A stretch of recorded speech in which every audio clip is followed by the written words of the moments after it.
Well, what is going on, everybody? Happy Wednesday to you all. I am Nick, your host. Chrissy is with me right now. We actually decided to re-record this intro. We are excited for this episode and our guest, Dr. Laura Berman, who is here to talk with us about all things relationships, sex, dating, and specifically Valentine's Day and how we can make the best of our Valentines, regardless of our relationship status or our situation. We recorded this episode last Friday, and the reason why we're recording it, this intro today, is that very tragically and very sadly, after we recorded this episode, Dr. Berman's son tragically and unexpectedly passed away over the weekend. And I don't know the specific day, but it's been in the news, and it's just something we wanted to, with her blessing, I guess, just let you guys know. And from a timing standpoint, certainly we didn't want to make it seem like this tragedy happened, and then all of a sudden Dr. Berman was in the studio podcasting with us. But with her permission and her blessing, she was still okay with us releasing this episode, mostly because it's a positive episode, and Valentine's Day can be tough for a lot of people, and a lot of things that Dr. Laura and I talked about we thought were inspirational and inspiring and could be helpful. So we wish Dr. Berman our thoughts, our prayers, and in this very difficult and tragic time for her family, and our hearts go out to her. But so thanks for listening. I hope you guys do enjoy this episode. Please send Dr. Berman your best wishes and prayers her way. Don't forget to send in your questions at asknick@castme.com. We do have some Valentine's Day merch out there. We even have a Valentine's Day special for our merch. If you are interested, code ALONE for 20% off. Thought we'd have some fun with the code. So check that out at viallfiles.com. I think that's it. I think let's just get to Dr. Berman. And again, I hope you guys enjoy this episode. Happy early Valentine's Day out there for all the people. And I hope this episode will inspire you to have a healthy approach, regardless to what your relationship situation is. You're crazy.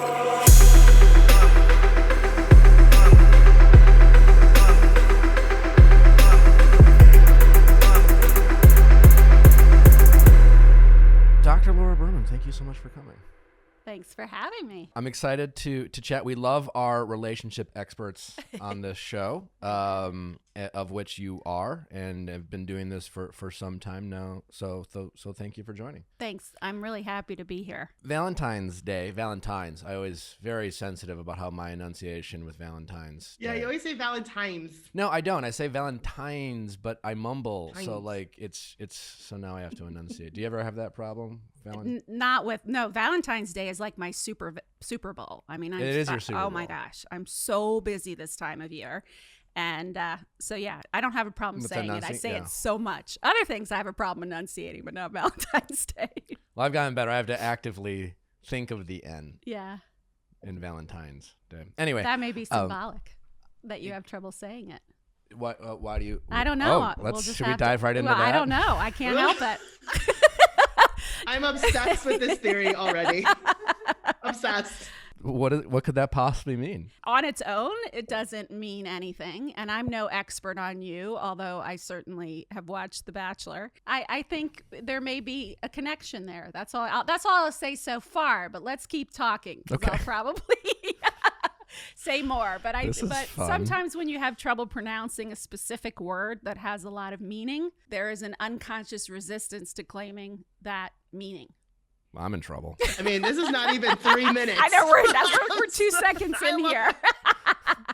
I can't I can't talk. I mean, so the Valentine's Day is your Super Bowl. Obviously, a lot of thoughts and opinions about the day. A lot of people will get discouraged from it, especially people who don't find themselves in relationships. Also, people who find themselves in relationships will be discouraged by it because of some built-in expectations. What are your overall views on the day? Do you like it? Do you... other than it keeps you busy. Right, it keeps you busy. Anything that's about love, I love. I know a lot of people say, oh, it's a Hallmark holiday, it's a bunch of crap, whatever. And I agree that every day should be Valentine's Day, but Lord knows it isn't because none of us are that good at it. So the fact that there's one day to kind of really focus on love, I think is really valuable. And you're absolutely right that people...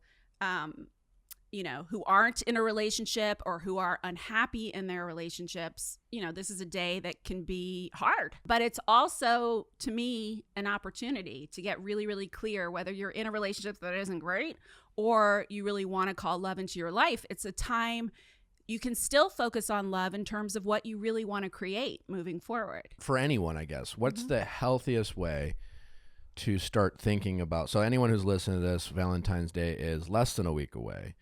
What is a kind of a healthy approach to looking at the day, regardless of the romantic situation you find yourself in?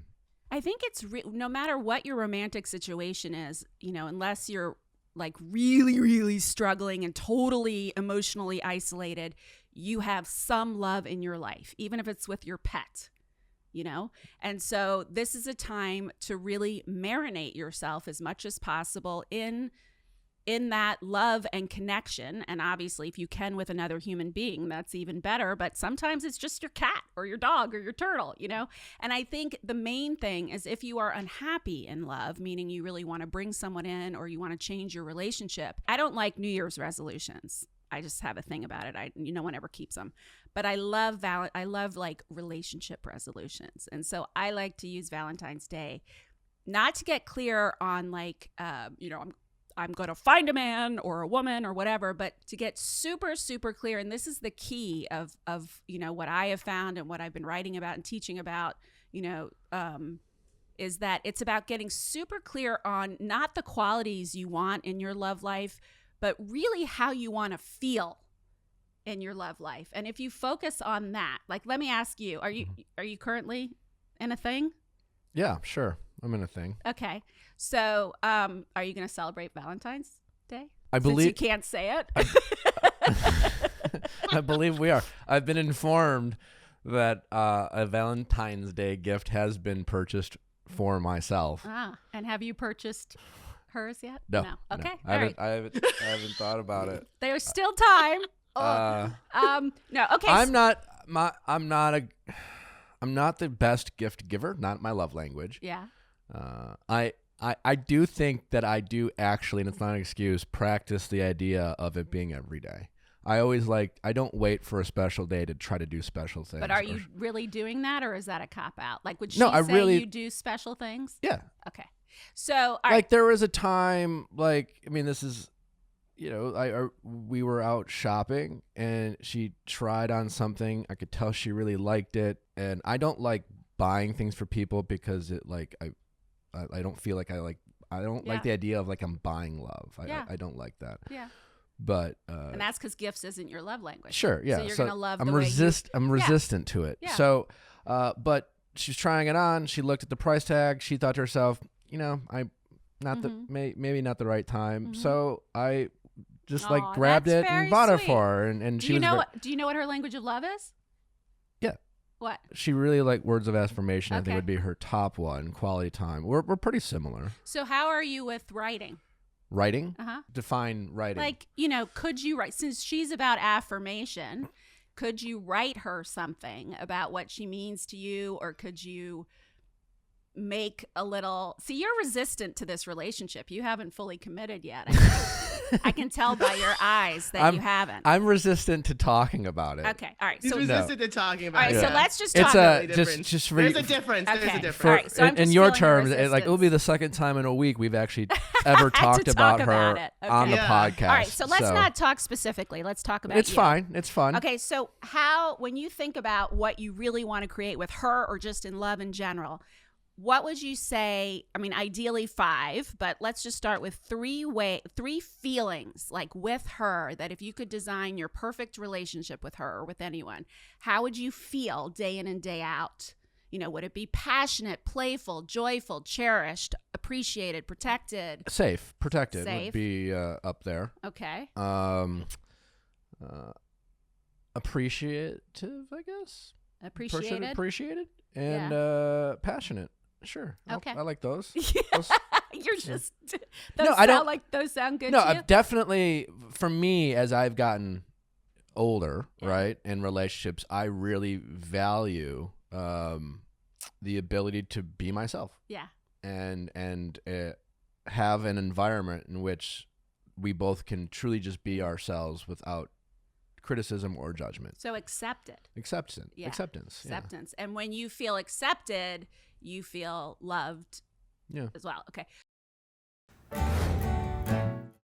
We often try to avoid having tough conversations both in relationships and our financial situations. And while hopefully this episode is helping you address some of your relationship problems, we are also here to help with some of your financial struggles as well. You know, credit cards. And Upstart is here to help us with some of our credit card problems. If you have multiple credit cards and you know that tracking multiple balances, due dates, and website logins can be stressful, Upstart makes things simple with one monthly payment in one place. Upstart is a fast and easy way to get a personal loan to pay off your debt all online. Whether it's paying off a credit card, consolidating high-interest debt, or funding personal expenses, over 500,000 people have used Upstart to get a simple, fixed monthly payment. Upstart finds smarter rates with trusted partners because they assess more than just your credit score. With a 5-minute online rate check, you can see your rate upfront for loans from $1,000 to $50,000. You can get approved the same day and receive funds as fast as one business day. Find how Upstart can lower your monthly payments today when you go to upstart.com/VIALL. That is upstart.com/VIALL. Don't forget to use our URL to let them know we sent you. Loan amounts will be determined based on your credit score, income, and certain other information provided in your loan application. Go to upstart.com/VIALL. Fuck yeah, sex toys. All right. Well, hey, we've been talking about sex toys this episode. So get that stimulation in the bedroom. And as we've learned from Dr. Laura Berman, hey, listen, sex toys are there just to help the pleasure, right? Help you reach it. And it doesn't replace the men in your lives, but it gives them the boost they might need to make sure that you are reaching your maximum pleasure. It's perfect for Valentine's Day coming up. 50% off almost any item. So whether you got someone or you're all alone, sex toys are the perfect complement to your sexual dreams and desires. Free stuff is the best, but free stuff that will ignite your Valentine's Day is even better. So check it out. When you go to adamandeve.com and select almost any one item, you'll get it for 50% off. That's amazing all by itself. But here, where they load on the free stuff.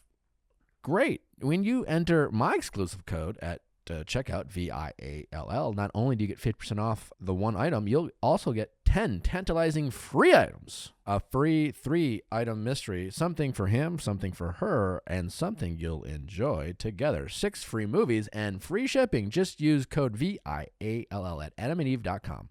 Don't forget to use the code VIALL at adamandeve.com. So head on over to adamandeve.com and be sure to use the code VIALL. Again, that is VIALL, because without it, there will be no free Valentine's Day stuff, and that sucks. So those are the kinds of things, you know, when I talk about relationship resolutions, that's what I'm talking about, is getting really clear inside yourself first, how it is that you really, really want to feel. And then whether you're in a relationship or not, really making a commitment over the next year to create as much of that feeling in yourself as well as in your relationship. So if you were single and one of the ways that you really wanted to feel was, appreciated, let's say, right? Then you would be looking for opportunities to express and receive appreciation all over the place, not just in relationship. You would be looking to be in the energy of appreciation as much as possible. And what we now know from quantum physics and, that's the science behind the law of attraction and everything else, is that feelings is really the key. So if you spend even 51% of your time in places and situations where you feel appreciated and can express appreciation and marinate in appreciation, you start noticing that people show up in your life and respond to you in really appreciative ways, including potential partners if you were single, or your present partner. That's what I call quantum love. That was my last book, but it's like it's all about being in the feeling of that which you want to create. And that's really where the relationship resolutions start. And then you can start creating some action items from there. For the people approaching Valentine's Day, you're trying to set, manifest destiny, so to speak, right? You're trying to manifest the environment in which you hope to have in any type of relationship. In any type, or especially in a love relationship. So it's not, if you're single, it's not about focusing, okay, I want a guy who's this tall and and you don't even want to, it's not even about saying I want a guy who's, going to be faithful to me. It's how would you feel if you were with a guy who you knew was unequivocally faithful to you? Can you move yourself into even just imagining how that would feel inside your body? I mean, I love that you say that. It validates, I feel like, the things sometimes I tell our callers is that we spend a lot of time, like, I hate the list building, right? Me too. Like, I want a college graduate, or he doesn't have tattoos, or she doesn't smoke. And it's like, yeah, I guess those are all nice, but how do they make you feel is, I think, often something is surprising how many people don't ask themselves that when they're kind of evaluating someone they've been on a few dates with, and they're considering moving forward, investing in that relationship, and they have never asked themselves how do I feel? They're more worried about them either liking them or some kind of these list kind of qualities of I like his job, he's passionate about his job, or he makes me laugh. Well, I guess that's a feeling. That's nice, but there's still even those qualities that even those things that they are saying they want, they're still looking for a feeling. They just are unconsciously imagining that if they have a guy or a woman who doesn't smoke or who is a college graduate, that will create an outcome, and then they'll be able to feel a certain way. So instead of getting so specific, which is going to limit your possibilities and also create limitations on love, get really, really clear further down the road. Like, if you had a guy who was a college graduate, what would that mean for you? And most importantly, then how would you feel? But at the same time, I think it seems to work against people sometimes, because you'll hear a lot of people say, I really like this person, but it bugs me that they do this, or this is their job. Yes. It comes across as kind of, petty or silly. And it's just everything's great. I'm so excited. I'm happy, but it bugs me. They do this. And I'm like, I don't get over it. It's get over it. That would be nice. See, I would approach it a little differently. I would go in there with them and say, okay, this thing that bugs you, what's your story about what it says about you, about the life you're going to have together, about how you're going to feel day in and day out? Because the reason it bugs them is because they have some story, sometimes it's even unconscious, about what that means for them and for their life. Well, listen, I don't care if it's Valentine's Day or it's Tuesday. Sometimes we just need to talk to someone to help ourselves with our mental health. And sometimes we are struggling. Sometimes we're just having a bad day. But healthcare professionals at BetterHelp provides makes it easy for you to talk to a professional licensed therapist just when you need it. It can be scary sometimes to seek out mental health help from a healthcare professional. Sometimes it can be inconvenient, but BetterHelp makes it easy for you. If there's something interfering with your happiness or preventing you from achieving your goals, BetterHelp can help you, whether it's anxiety or stress or work-related, relationship-related, financial-related. Sometimes we just need to talk to a mental health professional to help us through our struggles. Visit BetterHelp.com/ViallFiles, VIALLFILES. That's BetterHelp, HELP, and join the over 1 million people who have taken charge of their mental health with the help of an experienced professional. And make sure to use our promo code ViallFiles, VIALFiles, to get 10% off their first month at BetterHelp.com/VIALLFiles. That's ViallFiles. This podcast is sponsored by BetterHelp.com, and ViallFile listeners get 10% off their first month at BetterHelp.com/ViallFiles. Well, hey, listen, for a lot of you out there, it's cold, it's winter, it's hard to work out, but Echelon is making it easier with all the new amazing equipment that they have. I have an Echelon bike. It's fantastic. They also have their Stride Smart treadmill. They have fitness mirrors, rowing machines, obviously fitness bikes. And Echelon gives you a fun and challenging workout from the comfort of your home. They have world-class trainers and instructors that will motivate you with the thousands of daily live and on-demand studio-level classes always available when you need them. Unlike their competitors, Echelon is affordable for everyone, and the one membership lets up to 5 family members all work out at the same time. No excuses to meet your fitness goals, even if it's cold, because you can do it in the warm comfort of your home. ECHELON fit.com/VIALL. Try it right now. You can get Echelon fitness equipment at home for 30 days. Don't forget to use our code VIALL when you are doing it. Riding that bike, that is. Is it like an expectation they've had for themselves? An expectation they've had, and it's almost like, I like to call them stories, because we all have stories that come from our beliefs that got implanted early in life about who we are and what's possible in love, since we're talking about love. And then from there, we sort of, like, you and I could both go outside and it would be raining, right? And for me, rain could be cozy and yummy and like the best thing ever. And so I'll go outside and be like, oh my God, it's raining. Because my story is that rain means coziness, yummy, romantic, cuddling, romantic. Yeah. For you, let's say rain, was when your dad would drink home all day and get abusive or something, right? Okay, yeah. And so I'm not saying that's you, but just for the sake of argument. Yeah. And then you go outside and, you see it's raining. And for you, your story is that rain means danger and you hate it when it rains, right? So everyone is really different, and getting clear on your story about what these qualities mean to you, I think is how you get over them. Because once you recognize the story, you can often say, well, that's freaking ridiculous. I don't really feel that. I don't think that. And then you can start to unwind it. But it's hard to just get over it. When you go. Sure, yeah. Although it'd be nice if we could. The story thing is amazing. I used to do that with like somebody, and it would be like, the story I'm telling myself is this. Oh, I do that in it helps like communication so much. It really helps. And that's one of the best ways to communicate in relationships. I mean, that's how I communicate with my husband when I'm pissed. The story I'm telling myself, or when I'm just feeling insecure. Like the story I'm telling myself as you walk behind me up the stairs, that my ass looks really big.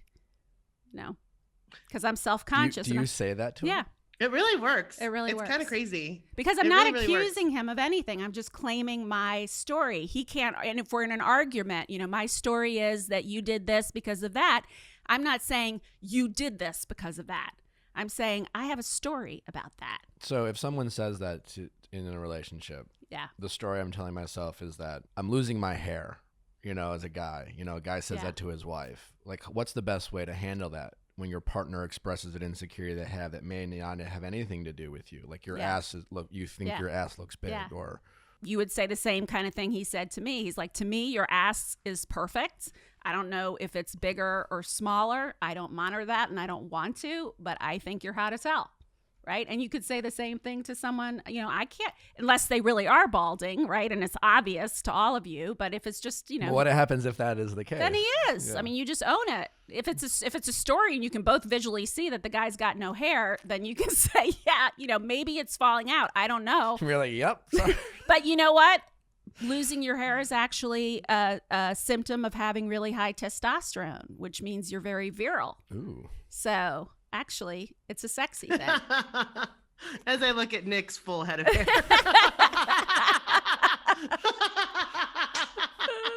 Just kidding. He's a snag. He's a sensitive new age guy. I was told by my doctor last December that I have the testosterone of a 23-year-old. Oh, very nice. Just want to throw that out there. Just in case anyone was concerned about your full head of hair. You talk a lot about the fear of rejection. Mm-hmm. We talk a lot about that on this podcast. Mm-hmm. And I have said to people that, especially early on in relationships, a big way to advance this relationship is to address this fear. Yeah. Be okay with sometimes hearing the disappointment, because being afraid to be disappointed sometimes causes us to avoid conversations, avoid topics. We don't want to define the relationship because we're, well, if I don't ask, then I won't, Right. then I can just keep hanging out, It drives me crazy how often and that we happens. constantly seem to avoid questions that we should be asking, especially early in dating situations. And we don't because we're just afraid of what that answer might be. And clarity, while scary, is often our best friend in advancing relationships. And just wondering if you have anything more to I think add to that's- how do we address our fears and how do we put it in practice, especially in Valentine's Day? Maybe there's people listening to this podcast who've been hanging out with a guy for a few weeks, and Valentine's Day is around the corner, and they want to give him a gift, or maybe this is a great opportunity to check in, and they're just afraid to do it. How can we address these fears? Well, okay, so let's just talk in general terms for a second, and then we'll go to Valentine's Day. In general terms, I love that lyric from that Pink song, "We're not broken, just bent. We can learn to love again." Because the heart doesn't break, it bends. And each heartbreak. And so most of us spend our lives so freaking scared of having our heart broken, when the truth is, I can absolutely with 100% surety guarantee you're going to have your heart broken several times in your life. Maybe not in love, but in other ways. And if you haven't, I'm more concerned about what's wrong with where- you? what- Where's your heart? more just like what has stopped you from Yes. going for it? Yes. What has stopped you But from even trying? if you haven't gone for it in a job or with an illness or with a death, or you're going to have your heart broken. No matter how much you try to protect it, it will frickin' break. And it will break many times, but it doesn't really break. It just bends. And what you find, the best way to get over fear of rejection is to experience rejection. Because each time you do, you have your heart broken. If you're open to that, then what happens is that what I find time and time again is that you realize, you're going to lick your wounds. You're going to feel like crap for a little while. You may curl up into a ball, but then you'll be okay. You won't die. You won't disappear. Your heart actually gets stronger. You learn things about yourself. You learn things about what you want out of love. And it's that much better the next time. And so the best cure is really in taking that leap and recognizing that it's not going to kill you. And then each time you survive it and you realize, that the little heart cracks are where the light gets through, then you get less and less afraid. But I guarantee you that each time you take a risk, it won't necessarily turn out perfectly. You got to be prepared for that. But that's part of the purpose. Is there anything specific that someone, like an expert, like kind of like what you said before, I've said this before as well, but a lot of times, I'm sure you've experienced, you give advice. Yeah. Sounds great. Person hears the advice. Yeah. Sounds great. And then they get off the phone or they go home. Definitely don't take advice. No. How do we get to small. that point? Yeah. You start small, right? So maybe, your biggest fear of rejection is in love, right? So take a little risk at work or with a friend or with a stranger if you're really scared of rejection, that you don't even really care about, right? Or that you're not even attracted to. But practice in low stakes situations first. And then maybe practice with someone you're kind of into, but you're not 100% sure and your heart's not 100% like open to them. And then you can work your way up. I find that can be really, really valuable. And the other thing that's underneath all of that is that, almost always, if not always, when we are living with that kind of fear of rejection, it's because of painful rejections and traumatic abandonments that happen much earlier in life. Sure. And so if you're really struggling with that and you have a really hard time taking those risks, chances are you have a little bit of work you can do to address those earlier traumas and the way that you kind of internalized low self-worth, which is really what's underneath fear of rejection, and heal some of that. And as you do, then once again, you separate out the story that I'm not worthy, the fact that, the story that I have that I'm not really worthy of love or that I'm not going to survive the rejection isn't really about the adult person I am now. That's really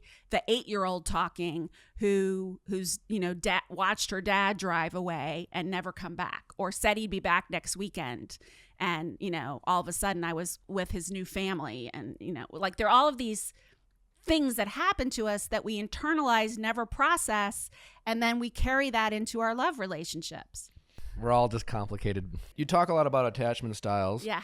We've talked about this on a show a while ago with a guest that we had. And I think it's a good refresher for our audience to discuss attachment styles. I didn't know anything about it until maybe about a year and a half ago, and I found it to be really fascinating. Yeah. How can we, like love languages is like a thing, and that's a pretty simple idea. And there's like a quiz we can go on and figure out like what our love language is.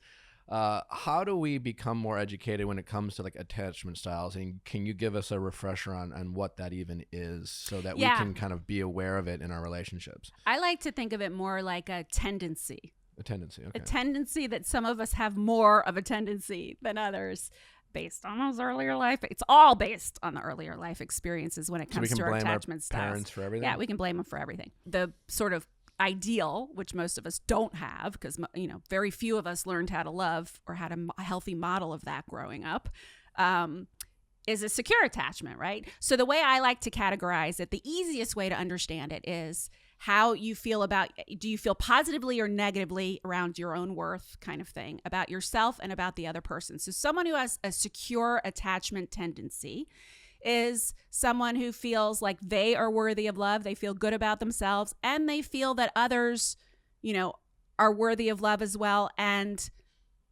are good, are going to not hurt them for the most part, and that they can expect to be loved, right? That's something that we learn automatically early in life based on how we were treated. Can I expect to be loved back when I love or not, right? So someone with secure attachment style tendency would feel secure about themselves, good about themselves, and good about others. Someone with more of an anxious attachment tendency, that would be more what you hear about as the codependent, in its extreme form. Just when I don't know how much of it is real or not, but when I saw you on The Bachelor, I would say if you aren't secure, if anything, you're anxious, tendency, because the anxious attachment feels, builds the other up more than themselves. So they'll feel positively about the other and less positively about themselves. So that's the person that may not have the best boundaries, get into relationships with people who don't necessarily treat them well, have fears that they're going to be abandoned in their extreme. I'm not saying all of this describes you, but if you find that you tend to put more value on the other person than yourself, right? And in its extreme form, you have huge fears of abandonment and you're really insecure and you're really clingy and all of that, right? That's the kind. Then there's the avoidant style, right? Which is more of, in its extreme form, what we would think of as narcissism. That's someone who feels really good about themselves, but everyone else sucks. Not literally, but like worthiness of love wise, right?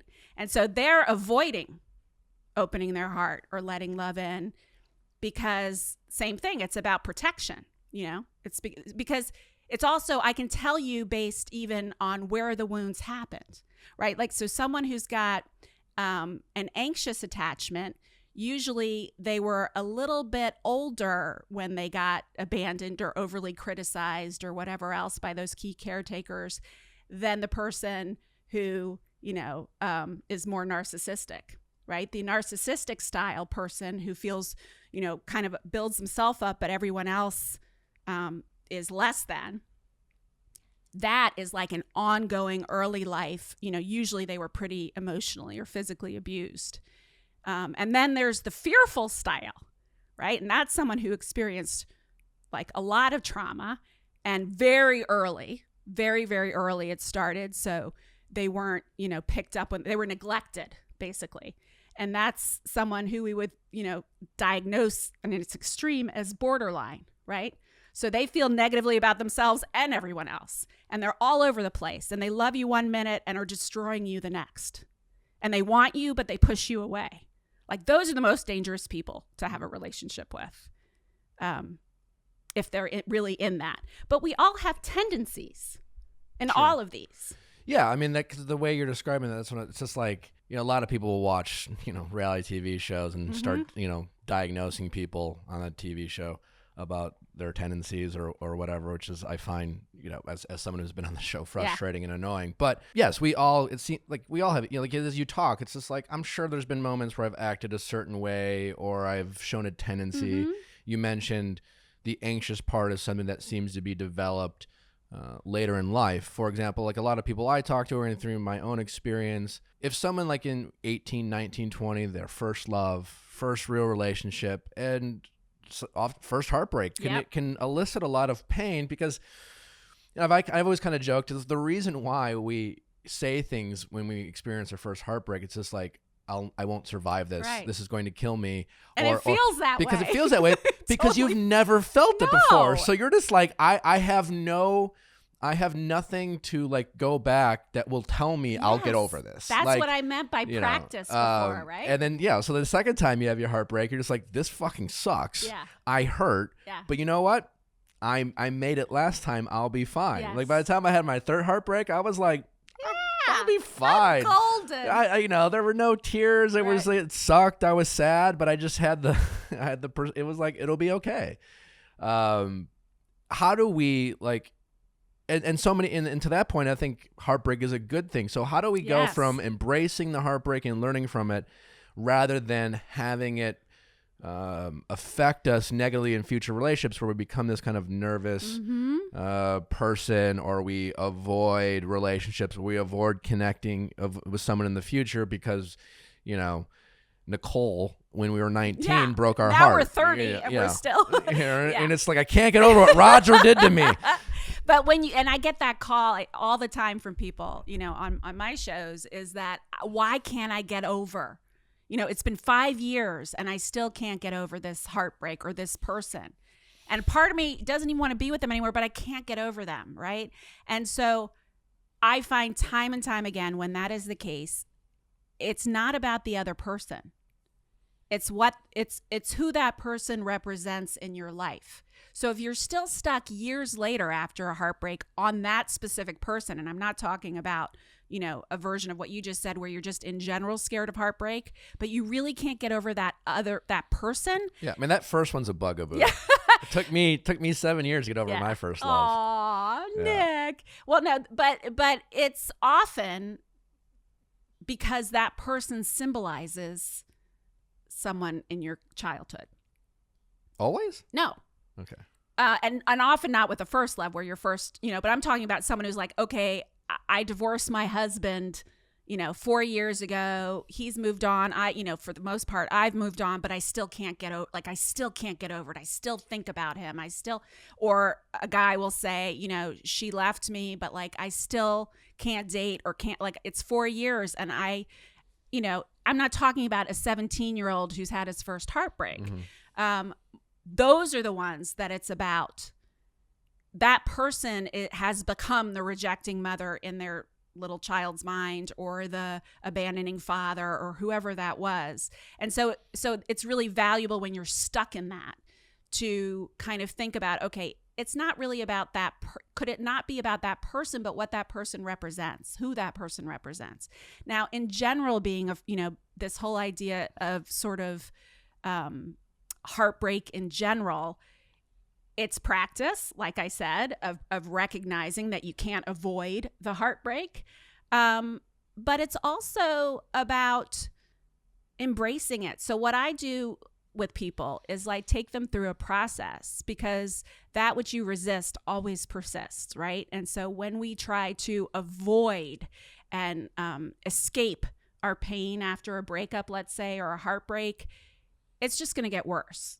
Part of it is really allowing yourself to be with the pain and recognize that it won't take you over. And if you've never had practice with that, which most of us haven't because we try to avoid those quote unquote negative feelings, then you kind of clear the muck a little bit. And then you can start thinking, okay, what worked in this relationship and what didn't work?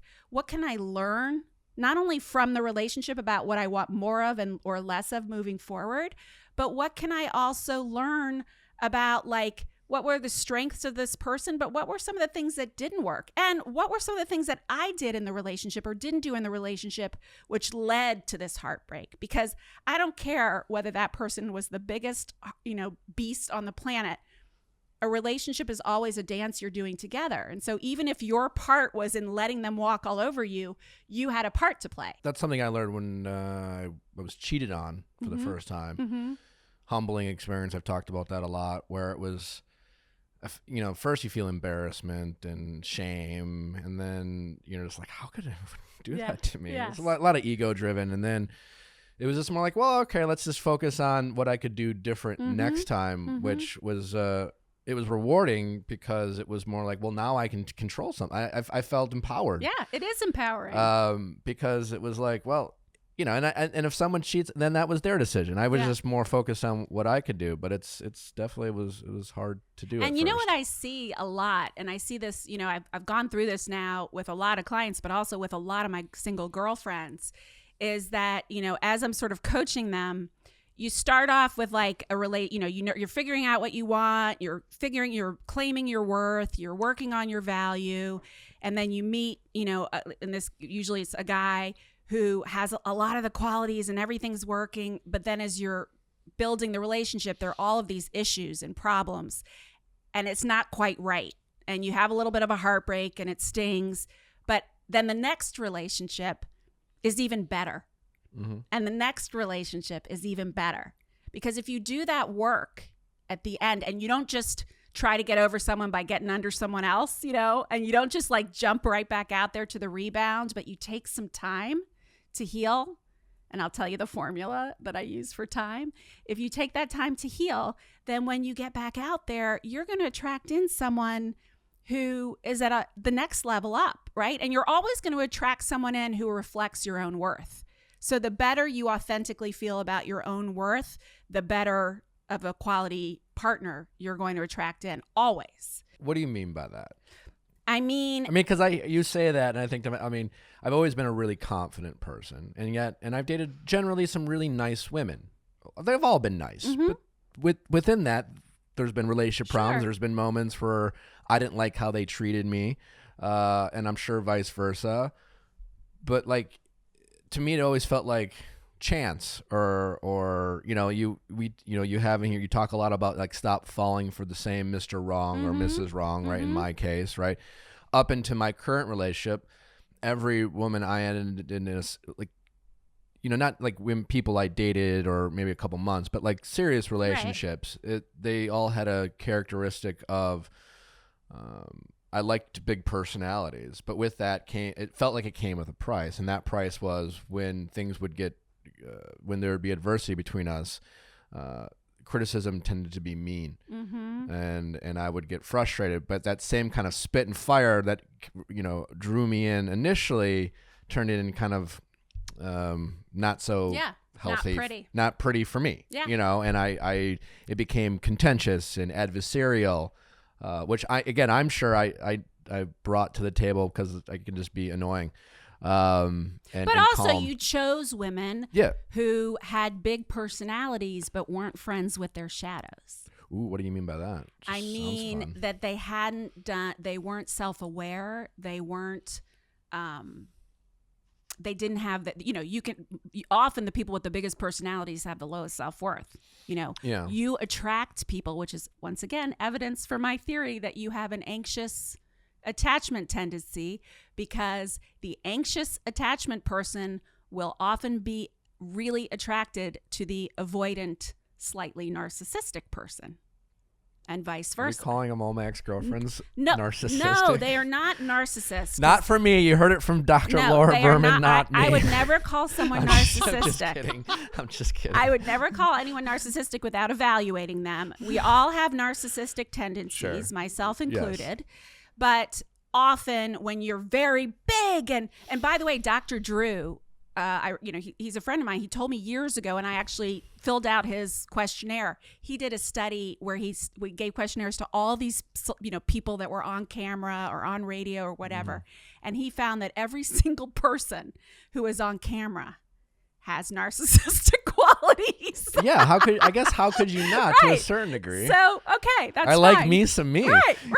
Me too. So, confidence and having a big personality, is great, but you can't, it's one thing if it comes from a place of like, I'm a ham and I love being out there and I feel good about myself and I love the love and I have things to share, versus I need this in order to feel good about myself. I need you to mirror me in order for me to feel good I've about myself. I've had that in relationships right. where it's like, love me like me, yes. or this is what I need from you. And I actually learned through my relationships that I didn't fully trust someone's confidence in themselves until they could share an insecurity. Exactly. You know, it's like that I don't really care. I don't really care about like what you can talk about that you like, or I want to know where you're scared and where you feel insecure. So who had the really big personality in your house growing up? I have 10 siblings. Okay, so this gives me like a whole big question. I had a great childhood. Yeah. I mean, I really did. I mean, I guess me. I mean, I was very. What order? Where were you? I'm the oldest boy and the second oldest. Okay. I was very big personalities. I don't know. No one really. When you say big personality, I wasn't like doing. I like big personalities, and so for me, I've always been a confident person, and I always like to challenge. I like to be. I like balance, and I like to give a lot, and I like to get a lot in return, right? So for me, it's always been, and I haven't liked the situations where the problems I've had in the past was finding the big personalities, but I'm not a submissive. I'm not like, I want someone to tell me what to do. Right. So it was like, there had to be room for you. Yeah. Oh, yes. Yeah. I need plenty of room. I need tons of room. Well, it was just finding someone where it was finding that balance. It was finding that someone who could, let me shine, but also wanted to shine too. And I've found in myself my challenges where I felt like it went one way, where when it came time to me shining, it was. And again, they loved me and they said nice things and they had their way of showing it. But what I just wasn't getting, it felt like I was getting criticism when they felt insecure. Yeah. And it was just like, I feel like I'm dealing with your insecurities while, and I felt like instead of ever me feeling like I was shining in the relationship, I was constantly trying to justify my actions or attending to their needs. Yeah. So that is someone who is not friends with their shadows. What I mean by that is that we all have shadow sides, right? So the light side in this case would be someone who's gregarious and confident and big and loud and fun and, has a big personality, right? The shadow side might be that they can be controlling and critical and not good at sharing the light and feel insecure if anybody else is having light on them. And those are the shadow sides that come from their own wounds. And if they don't excavate those wounds and heal them, then those wounds run their lives. And so that's what was probably happening with these past women. In addition, the reason I was asking you who was, because we all have a type, right? And your type is someone with a big personality. That's your love map, right? That's what scientists call your love map, which honestly develops the first 7 years of life. It's the type, my husband likes to joke, and it's true, that I'm extremely like his first grade teacher who he had a huge crush on. Oh, wow. It's fun to dive into. Yeah. And, but that's an example of a love map that those first 7 years were not, it's not sexual, but per se, but what's getting implanted is the type of personality, look, style of what attracts us. I've always found myself to be complicated that way because, I love my mom. Got a great relationship with my mom. I've never been attracted to anyone that is like your mom, like my mom, in a way. I've thought about this because a lot of times it seems to be the opposite. Oh, he's just like your mom. I'm nothing like my husband's mom either. My current girlfriend, I don't think she's necessarily like my mom, but she's definitely. My current girlfriend. I say that like next week it'll be different, but she's different than all the rest in that she definitely doesn't seek out the light. She doesn't have a big personality like you would say, like my other ones, but yet what I've said, like for me, she has character and what she knows she stands for, and she makes that very clear. So I always know like what's important to her, where she stands. That's important. And that's where, like, I'm aware of her insecurities, and there's a lot of confidence in there, but she doesn't. I'm the dramatic person in our relationship. I've said. And how is that? What for you? It's great. Okay, it's amazing. So, I don't find myself to be that dramatic. It's a new for me. It's fun, and it's fun to tease. We joke about it. She's very, she calms me down, and it's the first. It's the first relationship I ever had where I felt like I was in a relationship that I could trust to ground me when I needed it. Well, that's super important. And I haven't had that before. No, you've been the grounder. It was constantly. It was just like exhausting. Yeah, because you were grounding everyone else. Yeah. Yeah. So it's fun to be the nut. Yeah, that is fun. I'm the nut in my relationship too. I kind of enjoy it. Yeah. Yeah. So she's not necessarily a big, give me the spotlight personality, but she has, she's empowered. I think so. Yeah. Yeah. So it's been great so far. But like with I think now that you asked me, I'm like thinking about it because like my dad doesn't have, I guess, that big of a personality either. I don't know where I got that. I don't know. But, my parents are very loving environment. Yeah. I'm sure they had their issues, but they never fought. I never saw them fight. God bless them for that. Truly, I've never experienced them fight. And they had their problems. I remember, situations that my parents were dealing with, but never them. They were always a united front. Always. That's great. Which and was rare. Yeah. That's the one thing I would, as a kid, the cardinal sin wasn't lying. It wasn't stealing, or wherever, or causing trouble. It was if we got caught pinning our parents against each other, that's the cardinal sin. If mom told you no, I mean, I don't know, we get grounded, but if mom told you no and you went around her to dad to try to get a yes, my kids have tried I'd probably that get grounded for an entire summer. Wow. So it was I just remember that being a big deal, a real big deal. That's a really good model. Yeah. I mean, for you growing up, like that's a really good message that because I always say that to parents, that the best thing you can do for your kids is give them a model of what a loving, committed relationship. Your relationship should actually be more important than your children, because that's the foundation for the family. Yeah, kids. I remember asking my parents, like, do you love me? Like, how much do you love me? Do you love me more than dad? It was like it was different, but also kind of like, we love you more, and it was just different. It was like, what we have is not comparable, and what we won't ever let is you come between that. And it was, I always kind of respected that about my parents.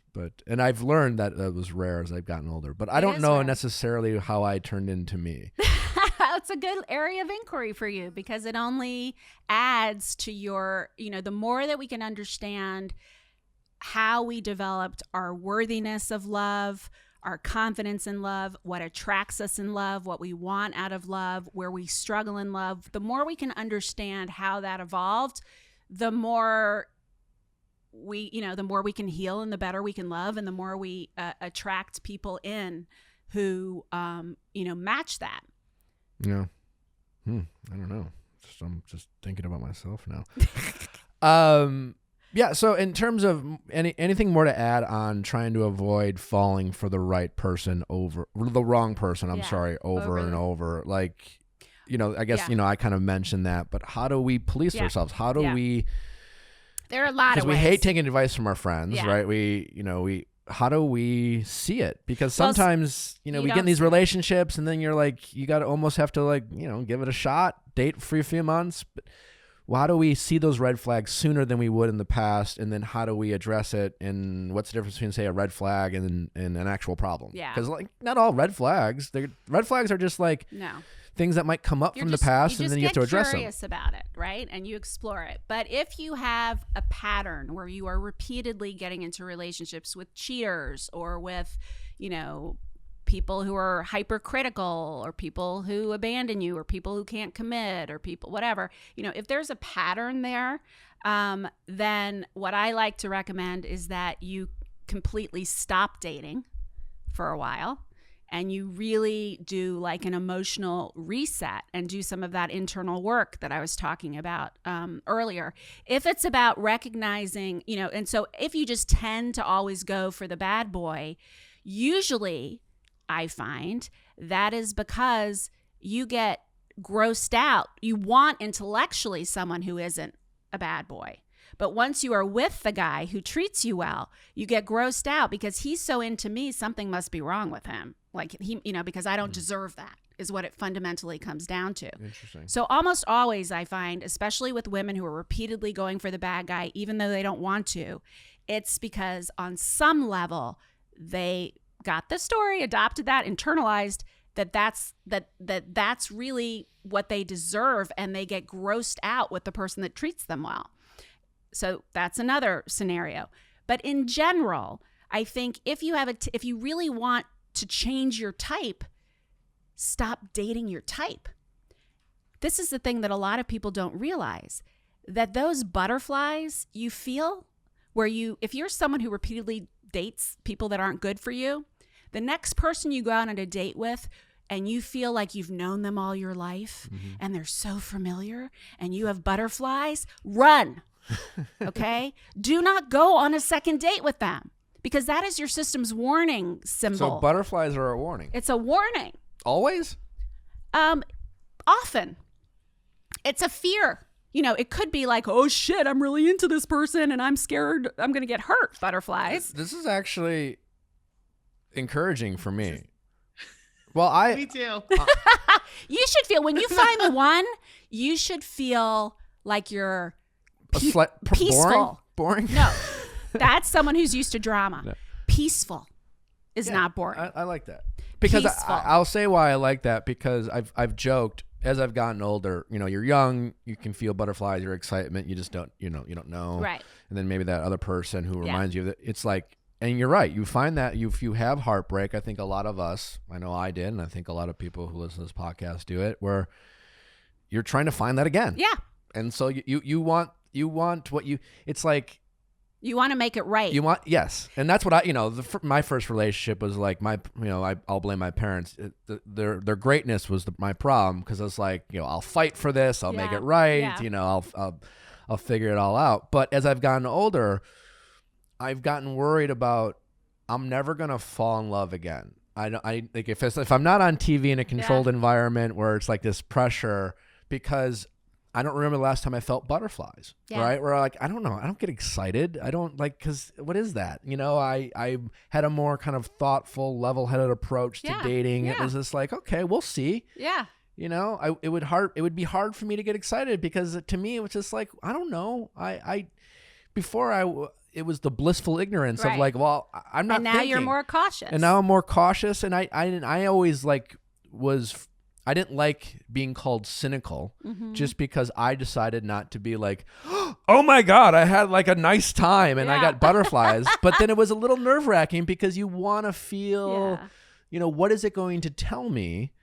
And for me, in my current relationship, it took me several months to be okay with, I'm ready to invest in this relationship. Yeah, because you didn't have butterflies.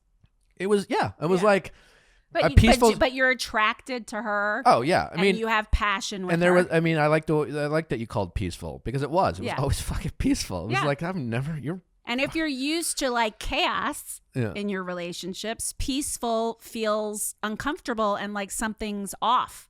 And we also have this story that love is supposed, because of what we see in the movies and everything, and on The Bachelor, that love is supposed to be, this like that, like, and it is sometimes, and it can be, but real love that lasts, even if you have that in the beginning, that's the infatuation stage. Real lasting love is the love that is in what scientists call the attachment stage. It's a sweeter, softer, peaceful, intimate, emotionally connected, deep love, where, what love really is in its purest form is, I'm taking you emotionally as part of me.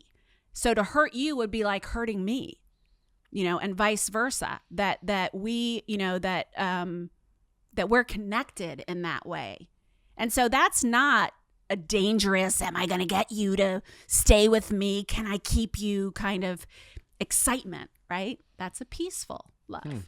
So on the date with the guy who you have the hots for, and you feel nervous, excitement. That's a definite red flag that he's just like your especially if that's your tendency. The therapists call that repetition compulsion, where you repeatedly date and get together with the same mistake again and again. It's an unconscious wish. What's interesting about that is that that's what we've been told to look for. Mm-hmm. We've been told to look for the spark, the intangible, the feeling, and yet we've been looking for our next toxic relationship. Yes. Well, well, you want to feel like, oh my God, you're hot. I'm attracted to you. Sure. You're interesting. You're kind. You're fun. You have the qualities, that I'm looking for. But yeah, the butterflies. And so if you tend to do that, date people who are not your type and go, your typical type, and go on 3, 4, 5 dates with them before you decide. Well, it took me a while to miss my girlfriend, my current girlfriend. At first, we'd hang out and be like, I don't know, have a nice time. I don't know, sure. And then I was like, let's hang out again. Yeah. And then, but there's always like, I don't know if I miss you. I don't know you. Yeah. But when we do hang out, I have a lovely time. Well, the missing before with those other women was not really missing them per se, because you didn't know them any better. I like to call it toxic stimulation. Yes, it was. It was missing, it was the agitation and anxiety of, is this going to work? Are they going to say yes? Am I going to see them again? It's part of that insecure attachment.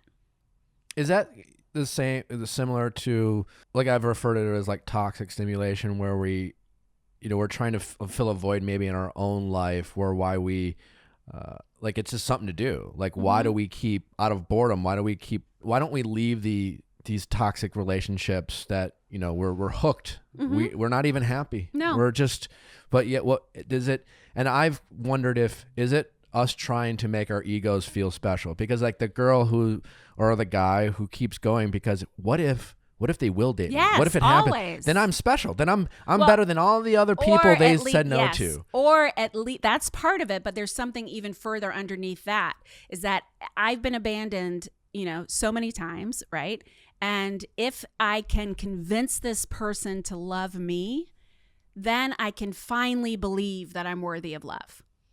Yeah. Because, or I can finally make it right that all those other people hurt me. I can prove to myself that it's not really me. It was them. If I can do this crazy thing, then that will make everything else. And then we stay stuck in these really unhappy relationships for that. And also, I always say there's this tipping point where, the pain of being in the relationship has to be greater than your fear of leaving it. And once the pain of being in the relationship is more than your fear of what's on the other side, being single, leaving that person or whatever, then you'll leave. That makes a lot of sense. I've said that before, but I feel like sometimes that's one of those things that's harder in practice. Because how do we avoid that lasting a whole year before we get the courage to do it? Like, how do we avoid a relationship where we're literally miserable for a year, but we haven't decided that it's greater than the unknown because we don't know the unknown? Like, does that make sense? Like, well, I mean, it really does. If uninterrupted, it eventually gets there. I've watched and worked, and even with some of my friends, I've seen them be in relationships for years where, there are ups and downs. It's not all bad all the time, right? So they can kind of justify it in their own minds, but they really know. But they don't really want to get back out there. They've invested. I mean, this is a big mistake that women make. I've invested, I'm now in my early 30s. I've invested. I've been there for 6 years. Yeah, I don't want to start over, and I don't want, and love, finding the love that you want and deserve requires extreme bravery. I mean, extreme emotional bravery to move beyond, to be willing to be alone, because until you're totally whole alone, you're never, no one else ever completes you, right? I hate that line from that Jerry Maguire movie where he says, "You complete me," because you're your whole delicious cake. Someone else is like icing, but you're still a whole delicious cake on your own, right? So when we can get really whole and complete on our own, that's when we can start to attract in someone who is our icing rather than that we're dependent on to complete us, or we're not okay if they're not with us. And sometimes if you've really been stuck in a relationship like that and you just can't find your way out, that's where it's important to get support, to work on those self-worth issues and those stories you've been telling yourself about your worth that keep you stuck being treated like crap. Well, hopefully we can all work on those. You can work on them. It's not, I mean, it's scary to think about, but that's what I do. You know, that's my bread and butter. I do that all day long. No, it's fascinating stuff. And it's what's fascinating is it seems like it's something we'll always be dealing with as a society when it comes to relationships. Yeah. Like we're always, I mean, it's why you're, That's why I'm here. Why you're here. I'll tell you that honestly, I tell you with I'm 100% sure of this, that when we are having a relationship with someone else, we are really having a relationship with ourselves through that person. And so the better you can create a relationship with yourself, the more authentic, the more you can deal with your own shadows, the more you can love yourself fully and completely, not in a narcissistic way, but in an honest way. You know, the more whole you can become in that way, the better your relationship is. And that's a lifelong proposition. I mean, I've been married for 17 years. And we're still evolving and working on it. You know, it's part of the fun. You talk a lot about sexual wellness and intimacy. Sex is a big one for me. Do you have, do you evaluate someone's sexual wellness? I do a lot of sex therapy. I do a lot of sex education. I help people when they have sexual issues like, you know, low desire or erectile dysfunction, stuff like that. But I also do a ton of couples therapy, you know, from infidelity to spicing it up to, you know, trauma, obviously, and also helping people really build better love and sex lives. Speaking of which, you want me to give you a present? Yeah. This may be your Valentine's Day gift for your girlfriend. Amazing. Sex toys? I'm so jealous right now. I'll send you one too. Okay, you ready? I am. You're probably a guy that likes the remote, I'm assuming. What do you mean by the remote? Do you like controlling the remote? Like in general? Yeah, like in the TV. Do I need to feel This isn't a psychological question. Sure. I don't know. I Okay. mean, we both have access to the remote. So these are the underwear. Oh my God, it's underwear. Those go in the crotch of the underwear, that little bullet. Okay. And then this is your remote. Oh wow, feels fun.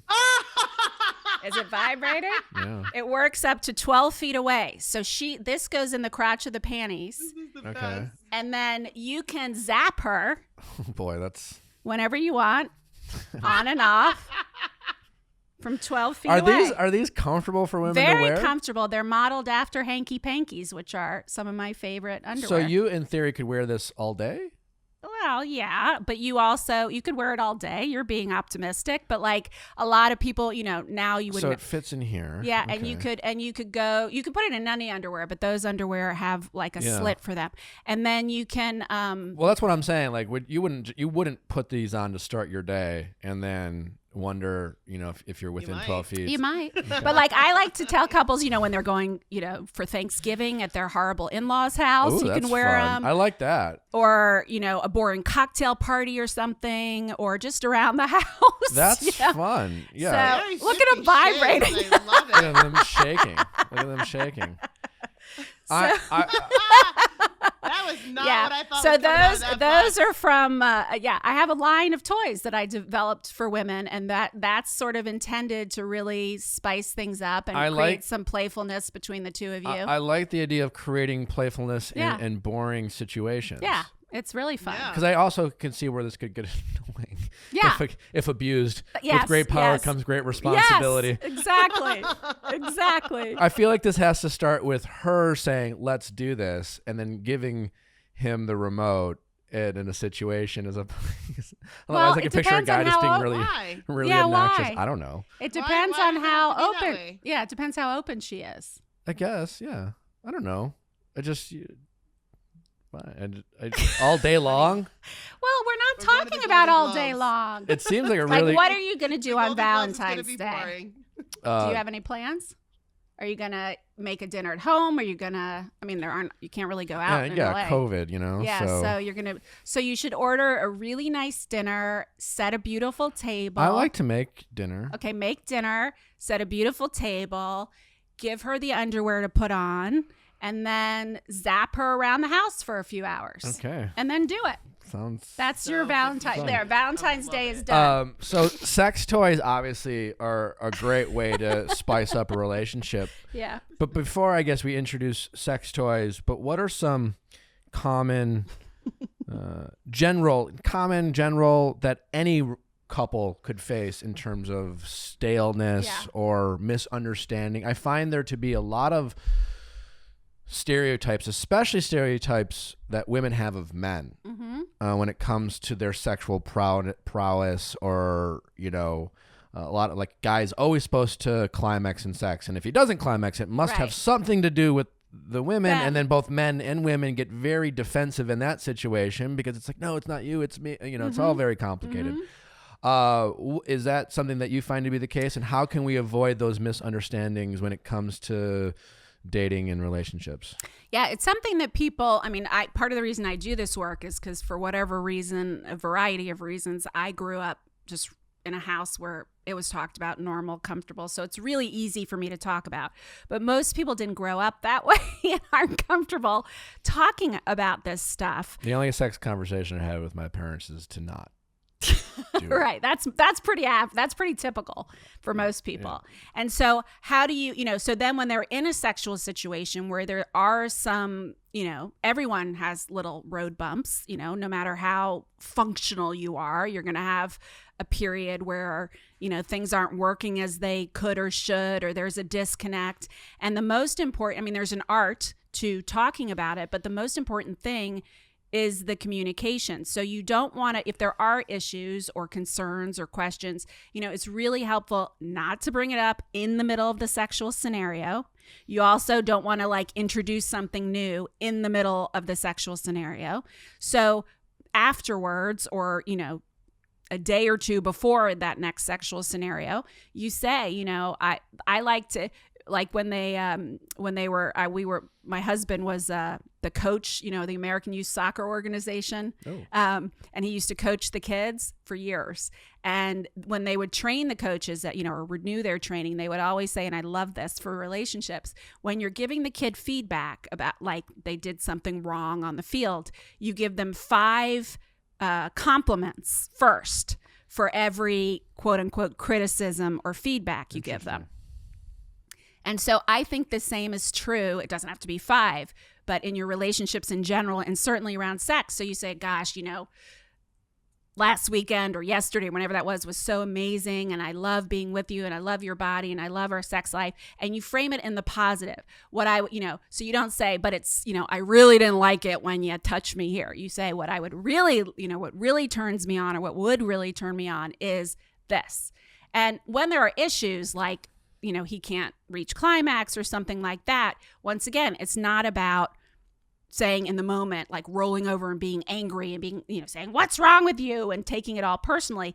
That is just going to make it worse. Because the one thing we know about sexual response is that building anxiety about the problem with sexual response is going to build problems with the sexual response, right? The one way to guarantee a guy is going to have, early or premature ejaculation or erectile dysfunction is if he's worrying about that, right? Oh, yeah. And so if now it feels all loaded and she's going to take it all personally and be all angry if he can't perform, then I guarantee you he ain't going to perform, because now he's not only worried about not performing, he's worried about what she's going to feel, and it's horrible. So it's really important to keep it as positive as possible. And if you are the person on the other side of this who's worried that he's not into you because he can't reach orgasm or whatever, you stay really sweet about it, really supportive, and then outside, away from the sexual scenario, you say, listen, I just wanted to check in with you about that. Is there anything I could do more of or less of that would support you? What do you think that was about? And if you really are struggling, you can go back to what we were talking about earlier, where, I have a story that it's about me. Maybe you're not attracted to me, and I just wanted to check that out with you because, it's definitely a story that goes through my mind, right? Then she's not saying, you don't love me, and I'm, she's claiming her own insecurity, and then you can have a real conversation about it. Oh, before we play our fun little game and then let you go, I feel we could talk about all this stuff for hours. We're in a pandemic. COVID. What are you seeing out there in relationships that it's creating problems? Obviously, redundancy. A lot of problems. How can we try to avoid some of these problems? I mean, within the limitations that we have in the world that we're in right now. But yeah, I mean, how do we? There's a spicing it up of the mundaneness, the routine. Put on your remote control. Put panties, that. right? Put the remote control panties on. But it's also, I noticed, like, the thing I'm seeing the most with this are two key things. One is that before this, so many relationships were ships passing in the night. So busy. So much going on, rushing off to work in the morning, coming home, dealing with kids, dealing with life, dealing with work, whatever it was, then falling into bed, right? And if there were issues in the relationship, you weren't really addressing them. You were just too busy. And you could kind of put it on the back burner. And now, because you're stuck at home, right? You're not only stuck at home, but you're with that person 24/7, and all those things you were sweeping under the rug come crawling out. And that's difficult, right? Because a lot of people's relationship issues are on fire right now. But once again, that's an opportunity. Like, I think it's, if you are one of those couples who has some money, I know a lot of people are struggling financially, that you would have otherwise spent on travel or experiences or dinners out, spend it on a little bit of couples therapy, which every couples therapist I know is working remotely now. And you can work on those things that you've been avoiding all of that time. The other thing I see happening is just too much frickin' togetherness. Like, you need your own space. And I've even worked with couples who are like in a one room, New York City in a small apartment. And they've hung up a blanket from the ceiling just to like take that time, each of them taking that time away for a couple of hours, even if you can't leave the freaking house. I mean, if you can, that's even better. Just to like be by yourselves. Because that's one of the ways that relationships stay rich also, is that you both have your own lives and you're coming together and you each come back to each other with things that you've experienced and seen and learned, And that's hard to do during a time like this. And then if you add in the anxiety and the fear and everything else, it gets tough. Yeah. What's a tip that you could give a couple? Because I feel like this happens. One person says, hey, I wonder if we should maybe get some couples therapy. And the other person's like, nah. No thanks. No thanks. Yeah. What do you have any advice for that? Because I feel like it happens. Yeah, it happens a lot. You claim it. So let's say you want to get some couples therapy because you feel like every time you try to talk about something important, it turns into an argument. Okay, that's an easy one.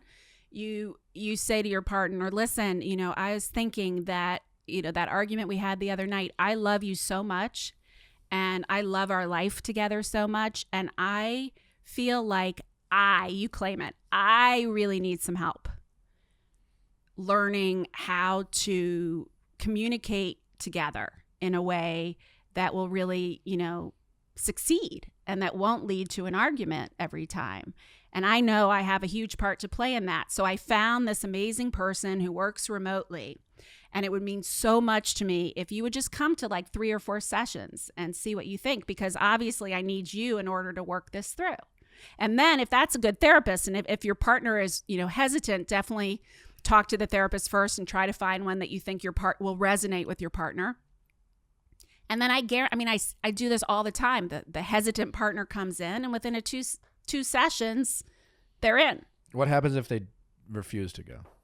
If they refuse to go, that's really important information for you, because that is someone who isn't willing to who isn't friends with their shadows. They're too scared and to really face them and deal with them. They're avoiding anything like that, or they aren't really interested in building better communication. And if they're unwilling to go, it's one thing if they're unwilling to go to therapy because you want to go to therapy even though everything's great and you just think it would be better if you went to therapy, right? But if there are issues in the relationship and they're not willing to address them, to me, that's the most important quality you need in a partner. I don't care about anything else on your list. Every single one of us should be looking for a partner who is open to learning, open to growing, open to feedback, and open to working on the relationship. Because otherwise, I guarantee you won't survive. great way to end that discussion. Before we let you go, we always like to play a game with our guests, and we came up with this very fun, silly game. It's really goofy. You're fun I'm to willing. play. It's called the worst thing to hear from. Okay. There's really no right or wrong answer. All right, It's just let's like, see what happens. We will both respond to what's the worst thing we think we could hear from a person in a certain situation. Okay, so this is like stream of consciousness we're talking about. Yeah. Impulsive answers. All right, let's see. First question, very simple. What's the worst thing to hear from someone on a first date? It wouldn't even be what I heard. The worst thing to see is if they were like an asshole. Excuse my language. Can I say that? Yeah, An please. asshole to the waiter or to the, like, you know, that's like the worst thing for that. In terms of, for me personally, if they said, I'm not attracted to you, that would be the worst. Wow, right off the bat. Did you just end the date there? Yes. I'm not attracted to you. Or they would say it more subtly, like, you know, you're a little bigger than a lot of the women I date, or you're a little shorter, or whatever, you know? Amen to that one. I would answer it as you're weird. Really? Oh, I take that as a compliment. Well, it just depends. Yeah.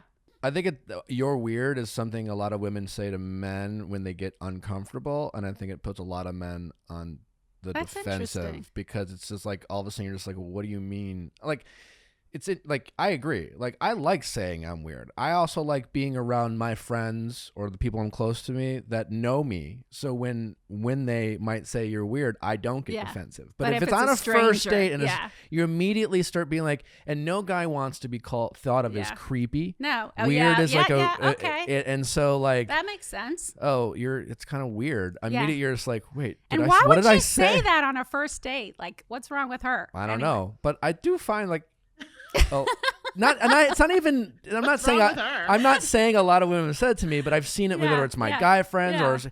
But like, you're weird. Like, ew, that's weird. No, like, and it's usually, and I've also noticed that it's just a thing women say. Yeah. It's like, oh, it's weird, and then oh, I don't mean it like that. What's the worst thing your least favorite aunt at Thanksgiving could say? I can tell you what my least. I didn't have an aunt, but my least favorite uncle would always. Oh God, here we go. Always come up to me. Didn't matter whether I was below my ideal weight or above it.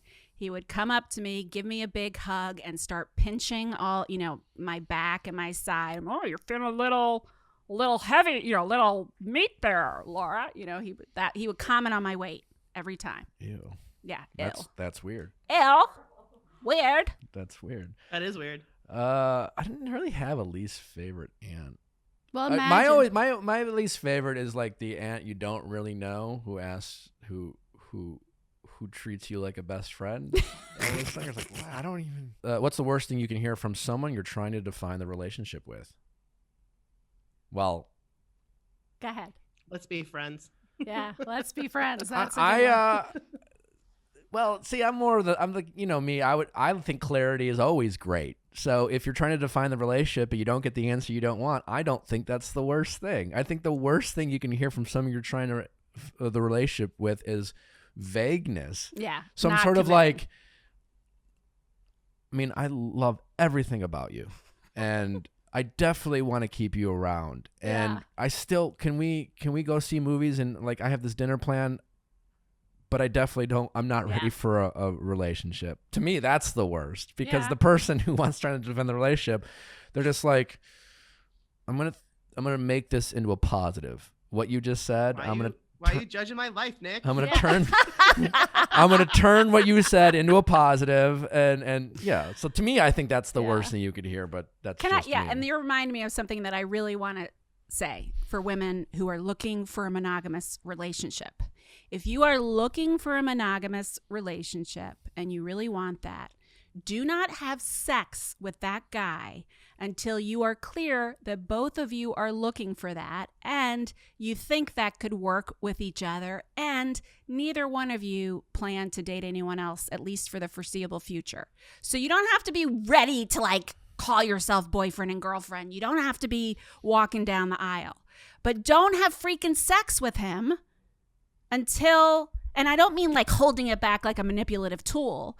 I mean, your sexuality is a gift, not only the first time, but every time you choose to share it with someone. And if you're looking for a monogamous relationship, make sure that the person you share that with deserves it and is worthy of it. And you're going to get rid of all the jerks that, are just looking for sex and pretending they want a monogamous relationship. I think that's great. Question, though. Yes. What happens in a sex positive woman who just wants a little sex? She's not necessarily thinking about she's like, I'm open to dating. I wanna find a boyfriend. Ideally, I want a monogamous relationship, but it's Saturday night. It's a trap. And I want use a toy for God's sake. Because listen, so there's what no happens, situation. No, I'll tell you why. Because this sucks because I wish we could have casual sex as easily as guys can. But chemically, when a woman has good sex, especially an orgasm, her body gets washed in oxytocin, which is the chemical of attachment that breastfeeding mothers release to bond with their baby. Oh, shit. So you go into the bar, you see this hot guy who's a total idiot, and you're like, I'm just looking to get laid, and I have no interest in this guy. And you go home and you have great sex with him, and then the next day you feel like crap because he left without asking for your number. And, casual sex just doesn't work the same way with us. Guys have more testosterone and it kind of compensates for the oxytocin effect. There's also some evolutionary DNA reasons for it all. But the bottom line is it's much harder for us. I wish it wasn't because I hear you. But you're better off playing with your toys and your fantasy life than having sex with a stranger who you have no interest in. So if you're a guy and you're the nicest guy in the world per se, but you're putting out good sex, you're kind of fucking some people up without even trying, you're saying? So as a guy's maybe, wow. Yeah, don't do that. Don't do that. I feel so seen. I feel so seen, Dr. Berman. So you're out on a date. Date number 2. Yeah. And you have a few drinks, Yeah. and she's like, I want to have a little sex. Yeah. And guy's like, cool. Right. And he tries his best to have the good sex. He gives the good sex. But that's a risk. That's a risk. And even if the guy, and she's like, it's totally cool. This doesn't mean anything. Let's have some fun. But he needs to know and that he knows he's good at sex. He should. Oh, okay. You have a serious weapon there if you're good at sex. And what I would say to women is, like, on the second date, when you've made out a little bit or whatever, you just say, look, I just want you to know, I'm really attracted to you. I'm really enjoying getting to know you. But I just need you to know about me that I don't have sex with anyone until I'm sure that I don't really want to date anyone else for the foreseeable future, and the other person is too. And that doesn't mean, we're making some major commitment, but, I'm not interested in sex until I get to that point. And I don't know if we'll get there, but I just wanted to let you know that that's where I stand. Would you say that sex in the fantasy suite is probably not the best idea with multiple people if you're looking to get engaged? That really, I was feeling so bad for those, because every single one of them, was getting like oxytocin. It doesn't. And then the whole competitive thing. It doesn't thing. happen as much as people think. And then the whole competitive thing among the women or the men, like that always, now it's better because I've been around since the beginning of The Bachelor. But in the beginning of The Bachelor days, let's just be honest, some of the bachelors were not that fantastic. I'm sorry, but they, it's quality has gotten significantly better. And I remember being so fascinated because it was a different scene. If you look at like the first seasons of The Bachelor, the women would come in and a lot of them weren't even that into the guy. But as soon as they saw that all the other women were into them, it's like the competition among the women made the guy attractive. Mm-hmm. Yeah. And it's not even about the guy. It's about competing with the other women. So you make good TV. Yeah, it's good TV, but it's not a model for love. The worst, are you trying to say that The Bachelor is not a model for love? I wouldn't go that far. But maybe. It's a model for love, but it's certainly not the model. Well said. I feel like I've said that before. The worst thing you could hear from the person officiating your wedding. I can tell you what my favorite professor in my human sexuality graduate program, who came to my wedding celebration. I told him I had just gotten engaged and he came to my wedding. But he said to me, his response to me when I told him I was getting married, and he was right because I was marrying my ex-husband, is I think everybody needs to get married at least once to figure out what they really want out of love. That's what he said to me basically on my wedding day. And was that bad? Or it was bad at the time. I was pissed. I was like that, but he was right. And when he came to my final wedding, the one with my 17-year husband, I laughed with him and told him about that. He didn't even really remember saying it, but he remembered feeling it. Sure. So it was funny. I would think the worst thing someone could say to me, I guess, is who was officiating my wedding would just be no. Nope. No, won't do it. Not going to support this relationship. Nah. Final question. The worst thing you can hear from the sales associate at a sex shop describing their new toy you're about to purchase. Boy, I can't think of anything other than, no, nothing. I mean, I can think of qualities. You don't want to, you want to make sure it's phthalate free and all that stuff. So if they're giving you a product that's unhealthy, but otherwise, I mean, you're asking the wrong person that question because nothing's off. I would say as long as it's consensual, nothing's off limits here. You need to return this in 3 days. Ew! Quick audible on the game. Quick. Would you rather? Would you rather have a gray hair in your food or on your sex toy? A pube on your sex toy or a pube in your food? Yeah. I don't want either. But at least sex toy. Yeah, you'd rather have a pube in your sex toy? That's a good question. In my food, 100%. Yeah. Now, if I think I'd rather have it in my food. If the pube was in my food, and I hadn't eaten any yet, then that's fine. But if I had eaten half of it and then find the pube, or the pube is in like your teeth, yeah, that's bad. Then send me home. I can wrap my head around how a pube got on a sex toy. I can't wrap my head around how a pube got in my food. Yeah, that is hard to imagine. I mean, places we go under there, like I don't know. Yeah, a pube in your food would not be good. Like, are you cooking naked? What were you doing before? Did you not wash your hands? Did you rub the squash there? I'm so confused. Like, too many questions for the food. This is like a setup for a bigger question. We can close on this. But what's the worst thing you could hear from your partner when trying to introduce a new sex toy? And I ask this specifically because I think there's a lot of men out there who might feel emasculated from that question. Yep. And what's a healthy way to try to do that? I always, try to let my male audience know that it's okay to know that there's often takes more than one tool to complete a task. Oh yes. But what do you find with some of your clients who might feel emasculated? What's some of the ways? Well, I try to help them understand. I did a huge national study on what the most sexually satisfied women have in common. And it wasn't the number of orgasms they have, although orgasms are great when they happened. It was the emotional closeness and connection they felt to the person they were having sex with. That was the number one by far predictor of their sexual satisfaction. Now, a toy is a tool.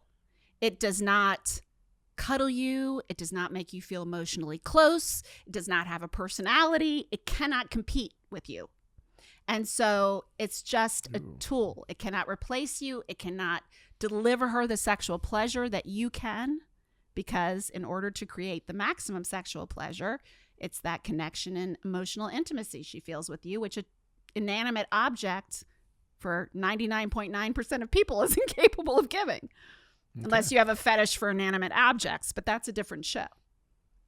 Depends on the day. That's another day. Well, this has all been a lot of fun and very informative. I can't thank you enough for taking the time to join us. You do have a podcast coming out, or it should be out. Yeah, it should be out. It's called The Language of Love. It's on all the platforms, but you can also go to drlauraberman.com. And it's right there on the homepage, but also if you go to drlauraberman.com/language of love, you'll see how to link to it, how to subscribe to it, but also there's a way to ask voicemail questions and email questions, because the podcast is me answering your questions about sex and love and relationships. Well, be sure to check that out. And like as Dr. Laura also said Dr. Laura Berman, because there's Dr. Laura out there. Not Dr. Laura. There's a lot of things on our website that she can help you out with. So be sure to check that out if you have any questions or challenges in your relationships that you might need some help with. Dr. Laura Berman is there to help. Thanks so much. We appreciate it. Thanks for having me. Thank you guys for listening. Don't forget to send your questions to asknick@castmedia.com. Cast with a K, 5 stars, all that fun stuff. We will see you back on Monday. Happy Valentine.